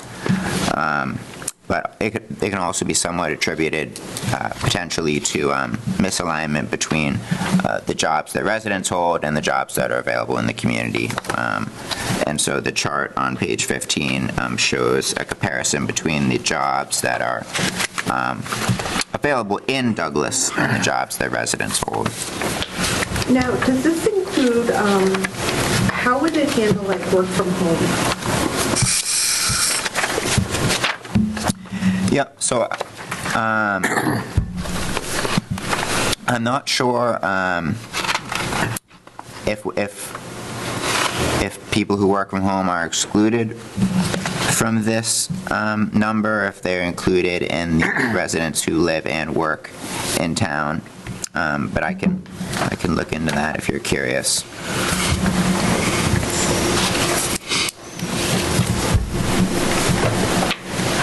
But these numbers are from the U.S. Census Bureau's longitudinal, longitudinal economic household dynamic statistics. So those are derived as opposed to the American Community Census information, which is mostly from surveys. This is from files and records that come from employers.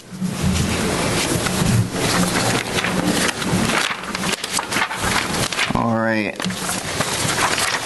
So, unless anyone has any thoughts or comments, we could jump into the recommendations. So the first goal is to improve the physical environment of downtown Douglas.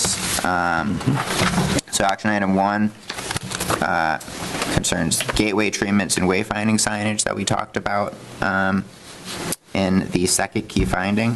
So I'm just going to breeze through these unless people have anything to say. Why do we have Grafton signage? Can we get Douglas signage? Yeah, so this is just meant to be an example of the work some other communities have done. Because that's like a gazebo they stole.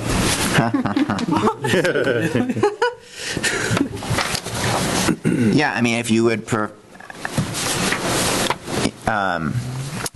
prefer to just have generic stock photos of wayfinding as opposed to in other towns. Couldn't you put Douglas on these signs instead of Grafton? Well, it's their wayfinding signage. They actually made that. Well, we could. I guess it just depends on whether it's up to your preference.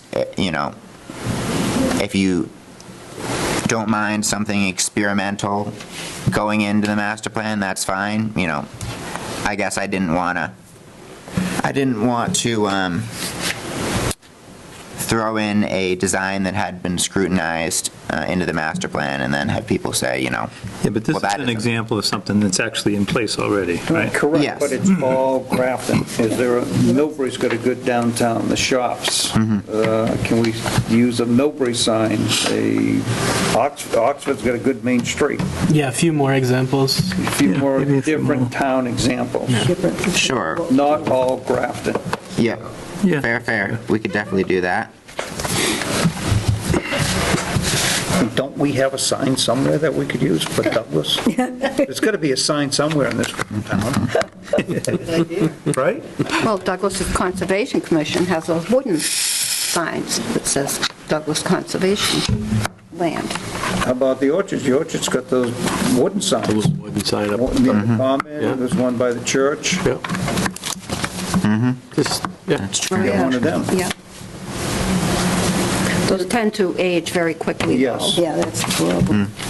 They Yeah. look But nice when they're new. the conservation signs have been there since Where is this? mid-'90s. Where?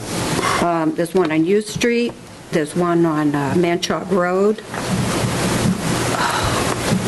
They look similar to They the look just state like park the ones. state Yeah. Yeah. forest signs. All right, let's They're get one of wooden. them. They lasted going on 30 years. Yeah. Yeah, and I guess I should say concerning pictures, these aren't necessarily the final pictures. Just ideas. Yep. Yeah, for the chapter, because, I mean, I imagine there's pictures from the picture contest that might be distributed in some chapters, so. Visuals, it's definitely going to be a lot Well, more. the other thing too is when we implement this, we'll have a group of people to implement it. And then we'll get onto the signs and then people will bring in different ideas. And maybe these are what the signs in Douglas should look like. So I think you're just giving an example here, but that doesn't mean that that's the type of sign we want. And I think, you know, I was on the last master plan and, oh yeah, we'll beat that to death for months. No, I mean. But you'll get a lot of input on different, somebody may come up with something that doesn't look anything like that, but it's more appropriate for Douglas. Right, no, any I mean, on page- wayfinding program should reflect the community vision, so. On page 8, you've got a nice picture of a sign. I don't know what town that is. With the island, the left picture is a sign. Yeah. Yeah, we could definitely swap this out, but as we mentioned earlier, Yeah. you know, this is a product of Grafton got a grant through the MDI program a few years ago, so these were the sign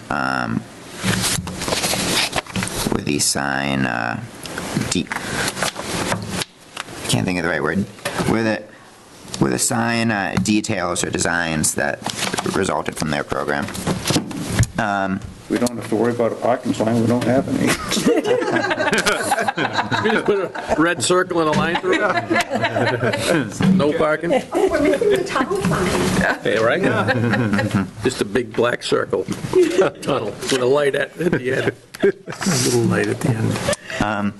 So action item 2 is planning and implementing streetscape improvements in East Douglas. So it just touches on, some of the considerations, the narrow width of the road and how, any redesign should involve robust community engagement. Action item 3 recommends increasing the parking supply in the downtown through shared parking or driveway agreements. It says to bury power lines, like it's bury power, communication, cable, fiber, optic, like you might want to just say to bury utility lines, because it's a lot more than just power. And it doesn't go away. You Up at get the switches top of and the page. bollards and boxes and vaults and manholes and. Under action 2, it's the first paragraph, bottom line. Yeah, thank you. So it should say utility? You want it to say utility lines? Yeah. Gotcha. Yeah, we could definitely do that. Oh. That's a better catch-all. What are you saying, first paragraph, last sentence? Yep. Yeah. Take out power and put utility. Yeah. Yep. Because you wouldn't want to have the other ones still up in the air. And also in that sentence, gas extension if possible. You could put in there, gas line extensions. If you're tearing it all up, you stub off, right? Yeah. Or not?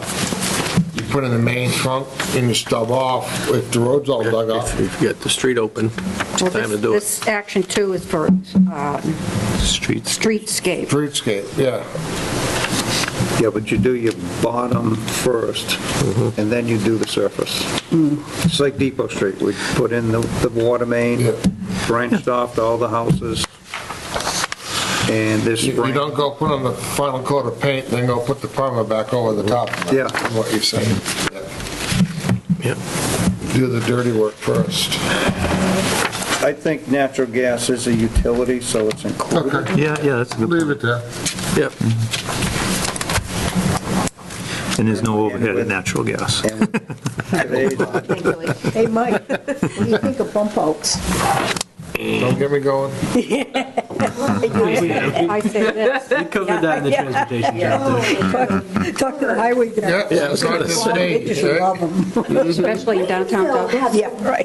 Yeah, you want to see the highway department maintenance double?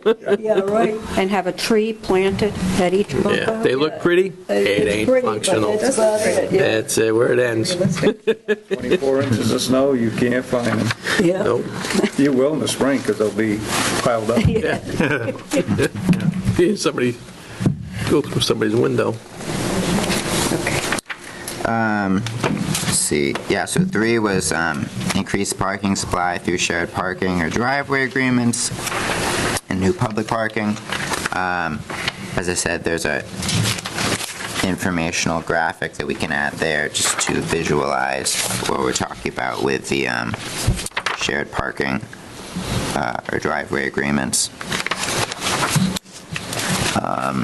And, some other communities have made available, model agreements for people to use, or at least use as a basis. And then for the public parking, it mentions, possibilities, whether that's land adjacent to the Mumford River as part of a Riverwalk project or town-owned land.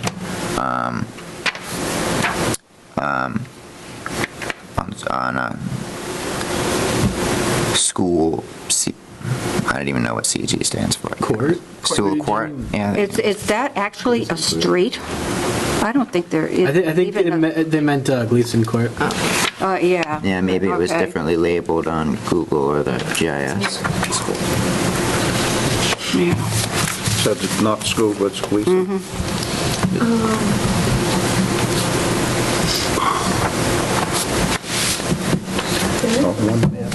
Yeah, there is a school court. But I don't know School if town Street Moynihan was on School Forest. on Depot. Main I don't think there's the to two the properties on School Forest. Pleasant, and then Pleasant was the whole street. Oh, I have to look at that. Yeah, look at that. Pleasant is right now, it's at the shop stop. On underutilized municipal over way properties, up. you've also got the old center school, Because 21 one of those Main deeds I'm Street, looking at that's up near the mentions a- Common. I don't know if you want to include that. Right away, we're looking at says. Okay, is that also a vacant property? Yeah. Let's have one conversation, please. Say that. Yeah. Oh, I think I might have heard about that one. When we were talking with the Common Preservation Sometimes, Society. I know. 21 Center Street. 21 Main Street, it's the old center school. Also was the old VFW at one point. Oh, yeah, yeah. Thank you for bringing that up.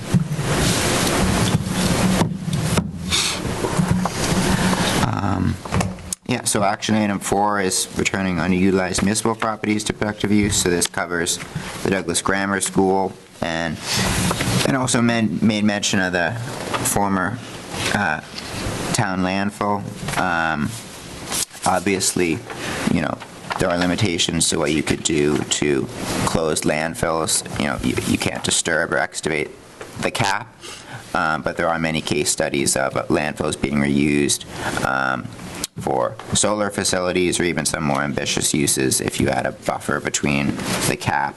I think somebody had looked into that at one time, either selectmen or some, maybe Board of Health, and it was found out that it's important, they can't do it at our landfill for some reason. I don't remember why. It was one of the early caps, because I got Yeah. involved on getting solar on there, and it was, the cap was not structurally sound. Right. It was one of the early caps. Yeah, Okay, The caps they do now, you could do solar on top. right. so this, I see. this Good whole place for a dog park. paragraph about What's that? Good landfill place for a solar dog park. Yeah. can't be done. Gonna be down All all- fenced in. So should it even be in here? Gotcha. Is there any way to modify the cap, I suppose? I want to say there is, it has to be. I want to say it's in the process of being analyzed and recapped. Yeah. Yeah. I'm not mistaken. I don't know at what stage it's at, but Is it? Yeah, but for I know what- there's a little corner that, because it leaked a little Yeah. bit, yeah, I think there's, but it's, that's not what you're talking about? I'm not sure what From what I gathered through finance, because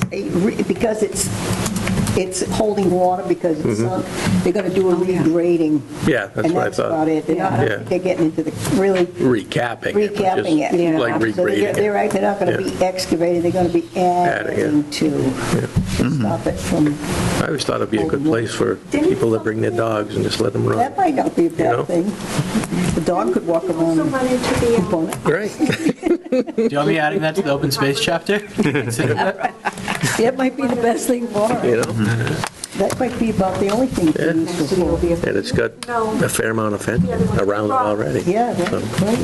Ross, Yeah. the landfill, isn't something running into the other building, the old, Mobile, yeah, the old mobile. yeah, didn't something from the landfill run into that?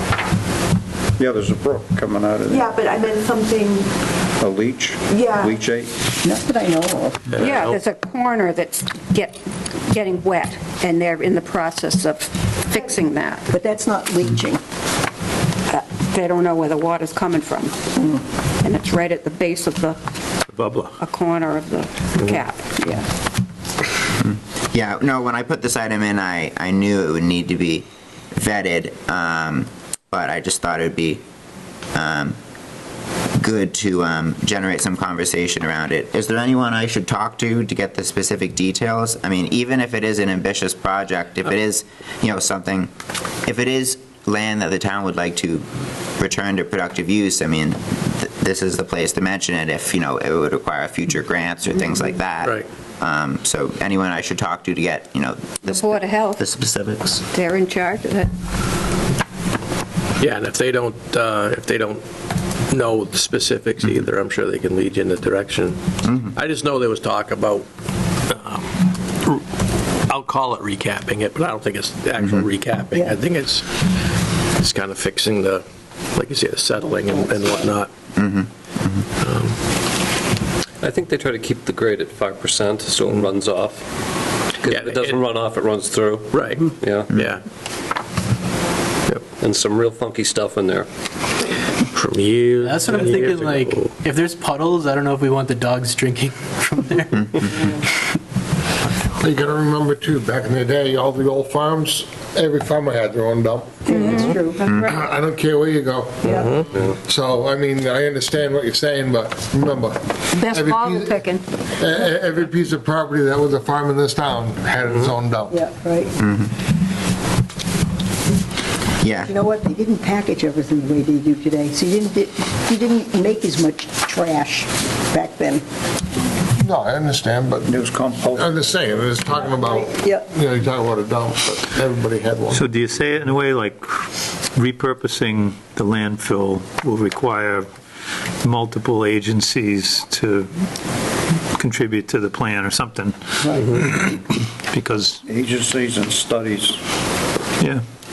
Yeah, I mean, I guess depending on what the status of it is, we can either say study or repurpose. You know, if I talk to the Board of Health and they're like, it's a rabbit hole, don't go down it, you know, it's just not possible, then we could take it out. Take it out. Or there might have been something that's been done within the last 10 years Yeah. that they've looked into and was definitely given a no. You can't do that there, like a dog park there or something. But in terms of long-term vision, yeah, it's not unusual for these spaces to be reused. Utilized, yeah. But it's something this committee doesn't know, has already Right. been looked at. And it could be no because of cost, where the cost would be adding, say, 2 feet of material onto the cap. You're talking, you know, hundreds of thousands of yards of material. So it'd be a great cost with equipment. But if there's a grant to add that cap. Correct. Extra onto it, then there could be a possibility of it being done. Then again, it's Oh, could always good to let sleeping dogs lie. So, So check with the Board of Health, I think that's probably a good, Yeah. yeah, it's not there. And a solar farm might pay for it. That's true. So it's worthy of mention. You never know. Look You want to into put a solar farm there, you pay adaptive for the reuse. cap. Right. And I can add the Old Center School, the old VFW to this too. All right, and then moving on to page 19, so action item 5 is a study the feasibility of development options for unused commercial and industrial land. So this is both to help the town acquire future grants for infrastructure improvements that might be necessary, and to, you know, market the sites to potential developers. You know, there's lots of state grants that can fund site prioritization projects like this. I think we need to speed it up a little bit, because Yeah. I think we have like, wait, is it 70 or 30? I'll give you 6 minutes. Yeah, or we could just breeze through. Yeah. So goal 2 is sustain, is around coordination and leadership, concerns coordination and leadership in the area of economic development. So the first action item is restoring the Economic Development Commission, which has been inactive for, we said a few years here. I don't know what the exact date is, but we could follow up on that.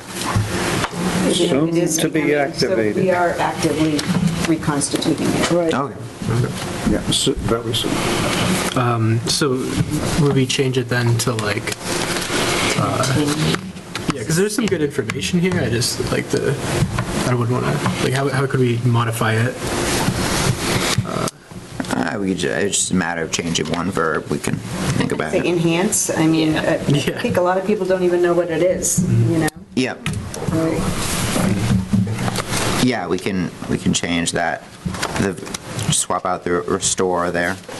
But anyways, just goes over some of the tasks and activities that the EDC can involve itself in, and how, you know, it should complement existing efforts and address any gaps in policy. Action item 2 is marketing Douglas as a place to do business.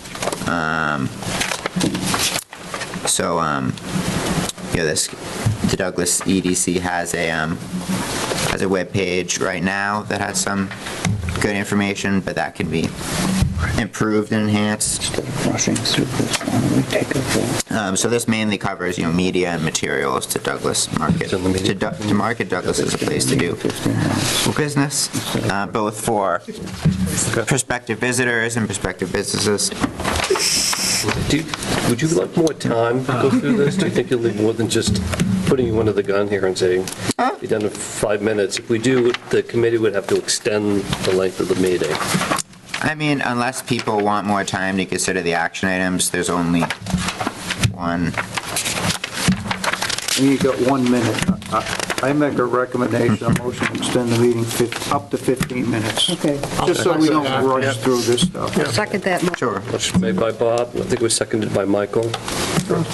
All those in favor? Aye. Those opposed? Thank you, I appreciate your patience. Thank you. Action item, moving on to page 22, action item 3 is cross-marketing to strengthen the local tourism economy. So, cross-marketing programs can involve promotions between different businesses. You visit one and you may get a discount or a promotion if you visit the other, or it could just be as simple as, sharing information about the other businesses. And it can even extend beyond ecotourism assets to other retail and food service businesses in town. That way you can get some flow between people who might be coming to visit Breezy Picnic Grounds or the Orchard and Farm or the campground, incentivize them to visit East Douglas. And then moving on to page 23, the third goal is about the local permitting process, making it efficient and user-friendly for applicants. So action item 1 is to adopt technological tools that streamline the permitting process. So it's what we were talking about earlier, online permitting and digital code libraries. I wasn't sure what your comfortability with other tools is, but, I know we were talking about AI earlier, so we can also include something that says, explore future options as they become available. I mean, we don't know everything that's going to be available in the future, so now that I think about it, we can add that too. I went to the MMA expo, they host this every year, the Mass Municipal Association, and oh my God, so many companies there trying to sell their fancy AI tools or whatever to different governments and stuff. So I think we're sending someone from Douglas. I like arguing with it. It's so many ads. It was and they had, there was other stuff too, just private, parking meter companies, things like that. So there's a lot out there, and it's getting more developed every year. So yeah, definitely being open to new technological advances. I mean, I wouldn't be surprised if there's an AI chatbot to help you troubleshoot permitting at some point. Yeah, Douglas AI chatbot. That's actually not terrible. Anyways, may not be right, but they will be. I hope. So then moving on to the last page here, action item 2 is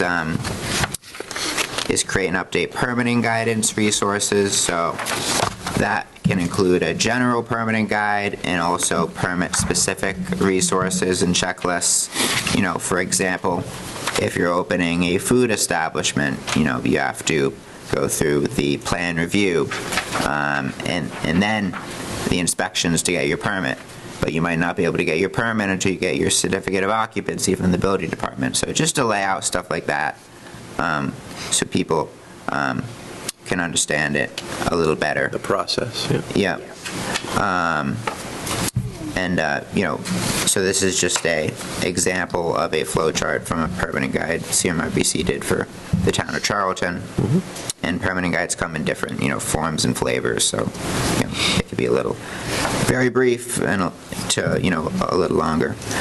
And then lastly here, so Douglas is a Chapter 43D community, but several of the parcels that are designated as priority development sites are in the Douglas State Forest. It's their land owned by the state because of the Article 97. So those parcels have effectively perpetual protection under Article 97, and the doctrine the state follows under that, so they're never going to get developed, most likely. So this just recommends, potentially identifying other parcels that the town might designate as Chapter 43D. And so that process, any parcel that's designated as Chapter 43D is an intentional decision, because that confines the permitting process for those parcels to 180 days. And so, like, say, the Cubes at Douglas was not a Chapter 43D site, but the Pine Sandstone site is. Not the entire Pine Sand, it's just certain parts. There's right. like 6 parcels there. Just yeah, 3 of the 6 are designated. But I thought Carol and I redesignated something on Davis Street, 43D. I thought we did, but 3 or 4 years ago. yeah, we have to redo it again. Let me get back to you on that. Sure. Part of the reason that's state property is like that is because we designated that before the state came in, bought the property. I see. They never took the 43D away. Yeah, and that's why we did that. But I checked the zoning bylaw and it listed the Chapter 43D parcels there. So if that's out of date and it's been updated since, we can follow up. I'll have to look into that. I could have swore we designated 2 pieces down there. I thought we did, but no, I can't remember. Well, how hard is it to designate them? Let's just redesignate them. Town meeting. Town meeting? Town meeting. Oh, okay, it's too late to get it on this one then. You got to the 31st.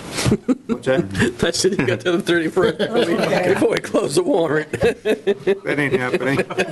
But that'd be a good thing for the EDC. Yeah, Right. we have to stop meeting again. Yep.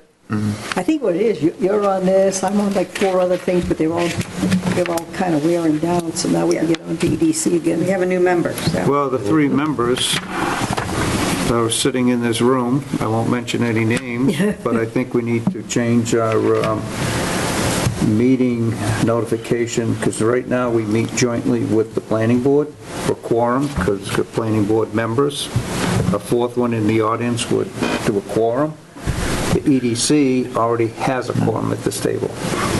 So I think we have to have a joint meeting with planning board, master plan, And EDC. Tell John, and he'll have to post it. Yeah. Now, somewhere, one last comment from me. On page 22, you get, as the Douglas Economic Development Commission becomes more active. That's very positive. If you go to page 20, you mentioned, without sufficient quorum to convene meetings, I think that should just be taken out, because that's not, I mean, yes, that's true in the past, but not in the future. So how do we want to reword that? Well, I think he's got to reword it because he wasn't aware that we have enough for a quorum now. Okay. You know? You probably just take that first half of the sentence out, right up to the comma, and just start it. Factually stating the Douglas Economic Development Commission has been active. Yeah. Yes, we could just say it's been inactive for a few years, but is restarting activities. Or Why even say that? Just eliminate that whole first sentence. Start off with the EDCs are typically comprised. Yeah, because Not compromised, it's comprised. Good future, not catch. the past. And instead of restore, what about Compromise. revive? What about We could be compromised. revive? Like just, kind of, Well, it's already being revived, like, so we might just say like in. Continue, yeah. Can we keep it unrevived until July? No? yeah, we don't have to worry about the exact language now, but we can change it to reflect that it's currently active. Yeah, I personally don't think it's a bad thing to say that it wasn't active for a very long time, because I Because it think... was. Because it was, Yeah. yeah. It takes people like the people who are sitting here at this table to step up and Yep. be on 7 or 8 different committees, because other than that, things remain inactive. Yeah, well, we could say, you know, maintain momentum or something to that effect, which I realize is hard to do because, as you said, you know, a lot of volunteers are stretched in their time. So. You could, as EDC becomes, get rid of the word reactivate and put more involved. Which you will be. Is it 3 members total, or are there more seats? There's 5 total, 3 per quorum. Now, I was on it, but I was forced to resign by the state when I took a salaried position, economic development. There you go. And the stupidity of it was, in 1 month, I could have been reassigned to the EDC. That's how stupid the state is. So I said, why do I have to resign if in 30 days you're going to put me back on? Bureaucracy. I could have had a PA. There's got to be some sort of permitting or money in there involved. Right. Joe, did you have anything else for us, or? No, I think that's all. Appreciate your patience. I know it's been a long meeting. Thank you for That's your an efforts. important one right there. Very nice. That was, No, it's good. That's the heartbeat. yep. It's important. But yeah, and let Emily or Sam know if you have any feedback. Happy to entertain it. Did you have anything else, Emily? Are you good? Committee member? I'm sorry. Next meeting is land use. Okay, great, thank you. Committee members, anything else you want to discuss, or comments, considerations before we adjourn? Next meeting is not on a Wednesday, correct? I've got April 23rd, which is a Thursday. I think there was some that would change. Yeah, that's it, April I just want 23rd. to confirm. April 23rd? Yeah, that is the date. Okay. That's next meeting, April 23rd. Yeah, some adjustments were made, we had to plug those in, it was difficult. I just want to confirm to make sure I'm... Yeah, no, that's okay, thank you. Is it a Thursday? Yeah. I knew there were a couple that were screwy. Anything else? And it's 5 o'clock? Yes. All right, we need the Zwicker motion. Do we have a motion to adjourn? Second. Was it made by Michael? Made by Mike? You did. I need somebody else. Bob did, okay. There we go. Bob and Bob. All those in favor? Aye. Thank you.